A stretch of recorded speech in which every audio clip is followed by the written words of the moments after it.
بسم اللہ الرحمن الرحیم۔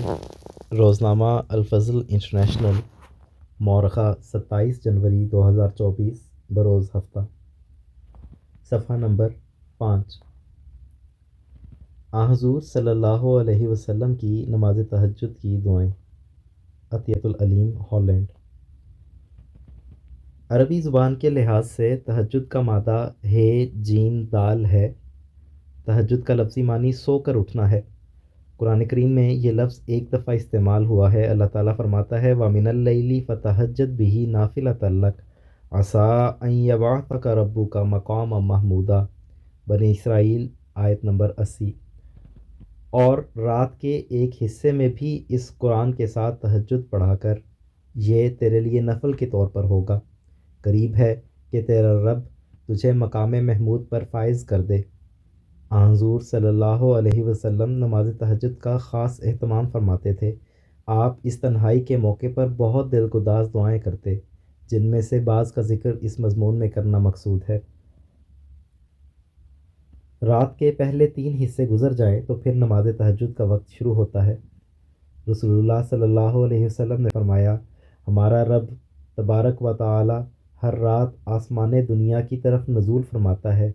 اس وقت جب رات کا آخری تہائی حصہ باقی رہ جاتا ہے تو فرماتا ہے، کون ہے جو مجھ سے دعا کرتا ہے کہ میں اس کی دعا قبول کروں؟ کون ہے جو مجھ سے مانگتا ہے کہ میں اسے دوں؟ کون ہے جو مجھ سے بخشش طلب کرتا ہے کہ میں اس کو بخش دوں؟ صحیح بخاری کتاب الدعوات، باب الدعاء نصف اللیل، حدیث نمبر 6321۔ حضرت عائشہ رضی اللہ تعالی عنہ نے رسول کریم صلی اللہ علیہ وسلم کی نماز تہجد کے آغاز میں دعاؤں کا ذکر کرتے ہوئے بتایا ہے کہ آپ صلی اللہ علیہ وسلم کھڑے ہو کر 10 مرتبہ اللہ اکبر، اللہ سب سے بڑا ہے، الحمدللہ، تمام تعریفیں اللہ کے لیے ہیں، سبحان اللہ، پاک ہے اللہ، لا الہ الا اللہ، اللہ کے سوا کوئی عبادت کے لائق نہیں پڑھتے، اور 10 مرتبہ استغفار کرتے۔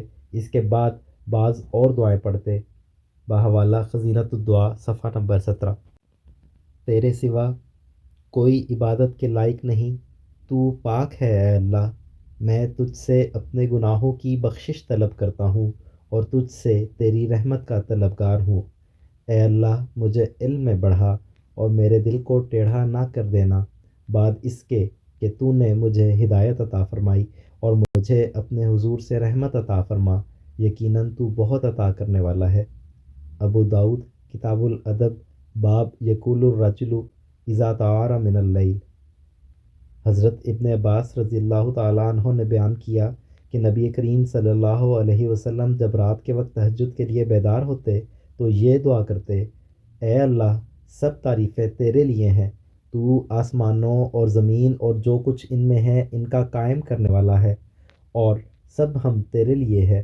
آسمانوں اور زمین اور جو کچھ ان میں ہے اس کی بادشاہت تیرے لیے ہے، اور سب حمد تیرے لیے ہے۔ تو آسمانوں اور زمین اور جو کچھ ان میں ہے اس کا نور ہے، اور تیرے لیے سب حمد ہے۔ تو آسمانوں اور زمین اور جو کچھ ان میں ہے ان کا بادشاہ ہے، اور سب تعریف تیری ہی ہے۔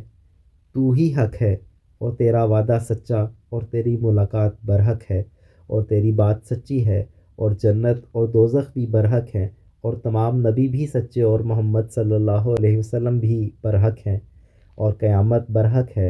اے اللہ، میں نے تیری فرما برداری اختیار کی اور تجھ پر ایمان لایا اور تجھ پر توکل کیا اور تیری طرف جھکا اور تیری مدد کے ساتھ دشمن کا مقابلہ کیا اور تیری طرف اپنا فیصلہ لے کر آیا، بس میرے اگلے اور پچھلے گناہ بخش دے، اور جو پوشیدہ گناہ میں نے کیے اور جو ظاہر، سب بخش دے۔ تو ہی آگے کرنے والا اور پیچھے کرنے والا ہے، تیرے سوا کوئی عبادت کے لائق نہیں۔ بخاری کتاب التہجد، باب التہجد باللیل، بحوالہ خزینۃ الدعا، صفحہ 16۔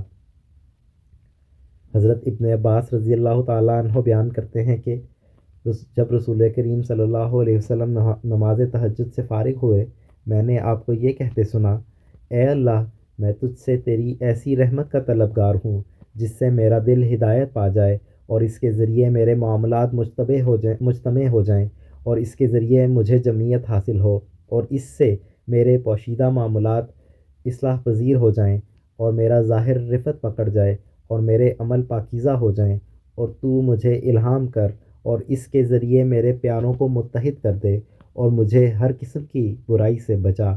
اے اللہ، مجھے ایسا ایمان اور یقین عطا فرما جس کے بعد کفر نہ ہو، اور ایسی رحمت جس کے ذریعے میں دنیا اور آخرت میں تیری کرامت کا شرف اور بزرگی کو پالوں۔ اے اللہ، میں تجھ سے انجام کار کامیابی کا طلبگار ہوں اور شہداء کی مہمانی اور نیکوں کی زندگی اور دشمنوں کے خلاف مدد کا طلبگار ہوں۔ اے اللہ، میں تیرے حضور اپنی حاجت پیش کرتا ہوں، اگرچہ میری عقل کوتاہ ہے اور عمل کمزور ہے، پھر بھی میں تیری رحمت کا محتاج ہوں۔ اے معاملات کا فیصلہ کرنے والے اور سینوں کو شفا دینے والے، جیسے تو دو دریاؤں کو ملنے سے جدا رکھتا ہے، میں تجھ سے عرض کرتا ہوں کہ مجھے عذاب سعیر اور ہلاک کرنے والی دعا سے اور قبر کے فتنے سے دور رکھیو۔ اے اللہ، جو خیر میری عقل نہ سمجھ پائے اور اس تک میری نیت بھی نہ پہنچے اور میں اس خیر کا مطالبہ بھی نہ کر سکوں جس کا تو نے اپنی مخلوق میں سے کسی سے وعدہ کیا ہے، یا ایسی خیر جسے اپنے بندوں میں سے کسی کو دینے کا وعدہ کیا ہے، میں تجھ سے اس کا طلبگار ہوں۔ اے رب العالمین، میں اسے تیری رحمت کے وسیلے سے مانگتا ہوں۔ اے قوتوں کے اور اچھے کاموں کے مالک، میں قیامت کے دن تجھ سے امن چاہتا ہوں اور جنت چاہتا ہوں۔ رکوع کرنے، عاجزی کرنے والوں، سجدہ کرنے والوں اور اپنے عہدوں کو پورا کرنے والوں کے ساتھ یقیناً تو بار بار رحم فرمانے والا ہے، انتہائی محبت کرنے والا ہے، اور تو جو چاہتا ہے کرتا ہے۔ اے اللہ، ہم کو ہدایت کرنے والا، ہدایت پانے والے بنا، گمراہ کرنے والے اور گمراہ ہونے والے نہ بنا۔ تیرے اولیاء کے لیے سلامتی کا موجب اور اپنے دشمنوں کو دشمن بنا۔ جو شخص تجھ سے محبت رکھتا ہے، ہم تیری محبت کی وجہ سے اس سے محبت رکھیں، اور محض تیری خاطر تیرے دشمن سے جو تیرا مخالف ہے دشمنی رکھیں۔ اے اللہ، یہ میری دعا ہے اور تو ہی اسے قبول فرما سکتا ہے، اور یہ میری کوشش ہے اور تجھ پر ہی بھروسہ ہے۔ اے اللہ، میری قبر میں نور پیدا فرما، اور میرے دل میں اور میرے آگے اور میرے پیچھے اور میرے دائیں اور میرے بائیں اور میرے اوپر اور میرے نیچے اور میرے کانوں میں اور میری آنکھوں میں اور میرے بالوں میں اور میرے چہرے میں اور میرے بدن میں اور میرے گوشت میں اور میرے خون میں اور میری ہڈیوں میں نور پیدا فرما۔ اے اللہ، میرا نور بڑھا دے اور مجھے نور عطا فرما اور مجھے نور بنا دے۔ پاک ہے وہ ذات جس نے عزت کی چادر اوڑھی اور اس کے بارے میں فرمایا، پاک ہے وہ جس نے بزرگی کا جامہ اوڑھا اور اس کو اپنے لیے خاص کیا۔ پاک ہے وہ جس کے سوا کوئی تسبیح کے لائق نہیں۔ پاک ہے وہ ذات جو بڑے فضل والا ہے، نعمتوں والا ہے۔ پاک ہے وہ جو بزرگی والا اور عزت والا ہے۔ پاک ہے وہ جو صاحب جلال و اکرام ہے۔ ترمذی کتاب الدعوات باب 30 حدیث نمبر 3419۔ آخر پر حضرت بلال رضی اللہ تعالیٰ عنہ کی بیان کردہ اس حدیث سے اختتام کرتی ہوں کہ رسول اللہ صلی اللہ علیہ وسلم نے فرمایا، رات کو نماز تہجد کے لیے بیدار ہوا کرو، کیونکہ یہ تم سے پہلی اقوام میں سے صالحین کا طریق ہے۔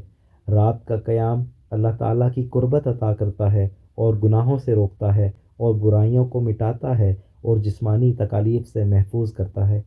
ترمذی کتاب الدعوات باب فی دعاء النبی صلی اللہ علیہ وسلم 3549۔